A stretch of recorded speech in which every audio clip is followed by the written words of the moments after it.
hope you're there, because I'm here, and this is our regular midweek devotions. Now you're going to have to forgive me a little bit today. I'm a little bit messed up. If you were here last week, I wasn't, and so we didn't have devotions because I had other things better to do, it seemed like at the time. Really, not much of anything, just standing alongside the road on a cool afternoon when I'm usually taping devotions, just looking down the hill to see my car's hazard lights blinking as I'm walking up the hill to try to find a cell tower to call for help. So that's okay, got my brother called, we got the car back in, got the car in the shop, but I did not get the car out of the shop yet. It's supposed to get out today, but it's not out yet. So I couldn't do the little lead-in videos that I normally do for these devotions.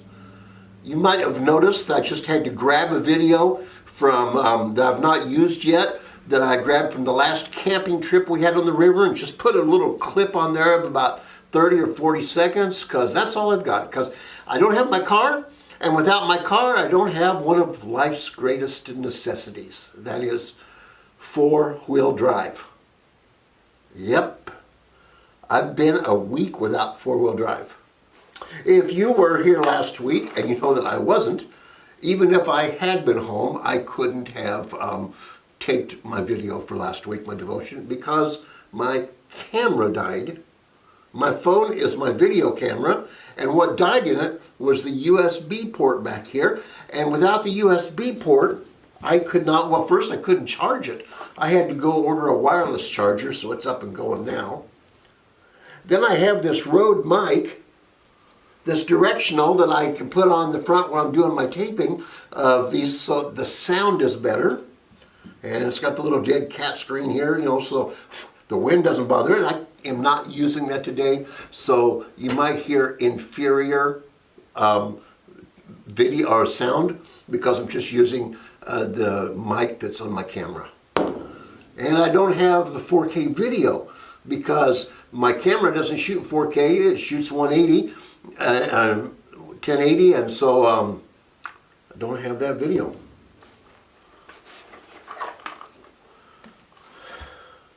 I also, see, it's a pretty fancy kit. I don't have my gimbal, so I can't take pictures of me walking through the woods, even if I was walking through the woods, which I'm not because I don't have four-wheel drive. Oh, life is hard sometimes. What a saga. I suppose I could have saved it by taking some videos with the camera, dubbing in some voiceovers and stuff for the sound, and showing a few drone pictures, but you know what? My drone runs off my camera. No mic, no sound, no video, no drone, no drive, four-wheel drive. I'm in a bad shape.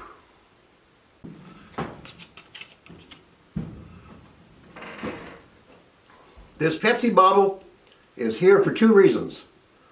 One, obvious. But the other, I forgot to mention while I was complaining about everything. Even my lens is manual. To get a wide enough angle to do what I normally do with the videos, I pulled out one of my night star photography lenses, which is all manual. So I've been setting the exposure and setting the focus on this Pepsi bottle and just sort of guessing when I'm in focus. And trying to keep my face about where this bottle's at so I don't go way off. Okay, that's enough complaining. Even I can't stand to listen to myself much more. I have been reminiscing a lot. I'm at that age, I guess, but I've been reminiscing a lot over the last week. And I've got to say, I am so thankful tonight for some of the high school friends that I grew up with that were Christians before me. I became a Christian between my junior and senior year in high school. I was already attending a church because, you know, my mom made me. But that's when I became a Christian, and there were those around me that are still around me that were already Christians and more mature than me as a young Christian. One of them was my wife. She was a Christian before I was. Some of the friends that those of you that watch me hang around with, and some of the friends that are watching this video are among those. And I just got to tell you guys, I am so thankful that you were there when I first became a Christian. I've been reminiscing, as I said, and I am so thankful for some of the friends that we made that first year we lived in Macomb. Worked at the same factory as me. I remember two of them, Ron and Sam. They were, Ron was a really tall, strong guy that was a Baptist in background, and Sam was not as tall, but a little bit older than us, and he was Salvation Army. We all worked together in the same factory. We started a prayer group at one of their homes on a Wednesday night because we were all working second shift. We couldn't get into Bible studies. We felt the need to have other Christians around us. So we got off work at 11 o'clock, I think, something like that. Started a midnight Bible study prayer group on Wednesday nights. And that was so important to me, the friendships with those guys. From there, from the factories, Sue and I moved down to Greenville. We'd gone to school at Western, went to school at Greenville, and those professors, classmates, employees, I graduated in 81, I think, or 80, and they're still my friends today. We contact each other on Facebook. We see each other often. They're lifelong friends, and I am so grateful for a church conference, a college that is not 4 years and then you're out, but rather 4 years and then for the rest of your life, you're part of that college family. You're part of that church conference. Those people have meant a lot to me.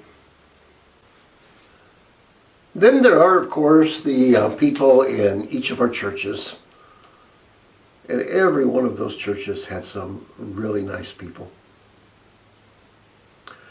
They were all challenging in different ways. They all helped me grow.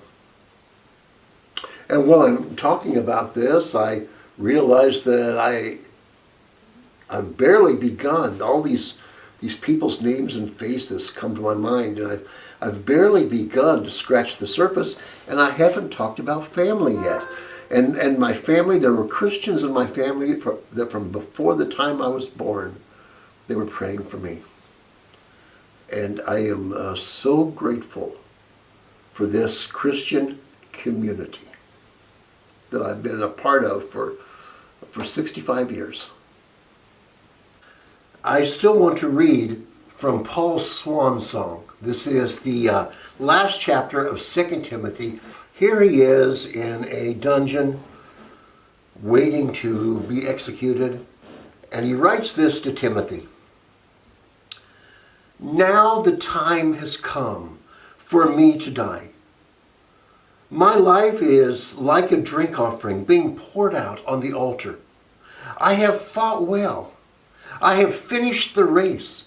I have been faithful. So a crown will be given to me for pleasing the Lord. He judges fairly, and on the day of judgment, he will give me a crown to me, to everyone else, and to everyone else who wants him to appear with power. This is to Timothy. Come to see me as soon as you can. Demas loves the things of this world. That is, Demas, if you think about it, he loves having his head connected to his shoulders and having a heart that's beating. Because Paul's about to be executed, and Demas has run off because he loves the thing of this world. He loves life. Demas loves the things of this world so much that he left me and went to Thessalonica. Crescens has gone to Galatia, and Titus has gone to Dalmatia. Only Luke has stayed with me. Mark can be very helpful to me, so please find him and bring him with you. And that's all the farther I will read right now. But here's what I want to say, is that I find it astonishing that Paul is about to be executed, that Christianity is being persecuted, that the early church is going through a hard spell. And as Paul is there in this dungeon, he says, only Luke is with me. Timothy, get Mark and bring Mark with you. I'm thinking Paul and Luke and Mark and Timothy all risking their lives for Paul's companionship. Frankly, that is amazing. I mean, they are going into where they may sacrifice their lives to keep Paul company. That is the power of camaraderie. And I've been blessed to have comrades all through my life. Sue and I have been. The world we live in is a different world than I was raised in. We are not as close. We're a lot more snippy. We get angry and bite a lot more quickly. Although we bite long distance because we do things online. And not that there's anything wrong with doing things online. You can impart a lot of wisdom, a lot of knowledge online. It's not exactly the same as personal contact. The kind of closeness that these friends of mine and I have had, that's been irreplaceable. We're friends online too. Every day I talk to some of them. But there's also something, they're comrades in arms along the Christian journey.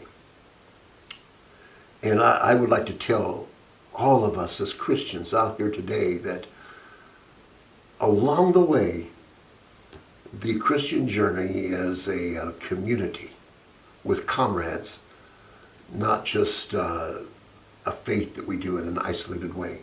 And wherever you live, wherever you work, whatever stage in life you are in, there needs to be those that are Christians that spur you on and bring out the best in you and pray for you and believe the best of you, and that will also, that you can spur on and work together with hand in hand. And in a world that we live in that has less and less and less Christian witness, it becomes even more and more and more important. I mean, it's so important that Paul and Timothy and Mark and Luke were willing to die for that camaraderie. And it's important to us too.